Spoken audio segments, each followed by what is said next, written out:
தேர்தல் நேரத்தில் தேர்தல் அறிவிப்பு வெளியிட்டீங்களா திராவிட முன்னேற்ற கழகத்தின் சார்பா? அப்போ என்ன சொன்னீங்க? திமுக ஆட்சிக்கு வந்தவுடன் முதல் வேலை முதல் கையெழுத்து நீட் தேர்வு ரத்து செய்யப்படும். இது வரைக்கும் பதிலே இல்லை. அதுக்கு பிறகு விளையாட்டுத்துறை அமைச்சர் திரு உதயநிதி அவர்கள் ஒரு கருத்தை சொன்னார்.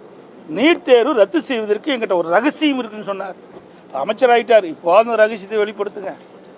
எத்தனை நாளைக்கு தான் இந்த நாட்டு மக்களை ஏமாத்துவீங்க? இன்றைக்கு எத்தனை பேர் இந்த ஆட்சிக்கு வந்த பிறகு எத்தனை பேர் இன்றைக்கு நீட் தேர்வு தோல்வி வந்துவிடும் என்று உயிர் நீத்திருக்காங்க? சொல்லுங்க. 20 பேர் உயிர் நீத்திருக்காங்க இது வரைக்கும். சுமார் 20 பேர். இன்றைக்கு கூட எங்களுடைய கொங்கனாபுரம் பகுதியில் ஒருவர் இறந்திருக்கிறார். எண்ணி பாருங்க.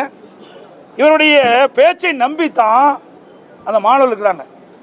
நாங்கள் நீட் தேர்வு ரத்து பண்ணிடுவோம் பொய்யை சொல்லி 4 ஆண்டு காலம் ஓட்டிட்டாங்க.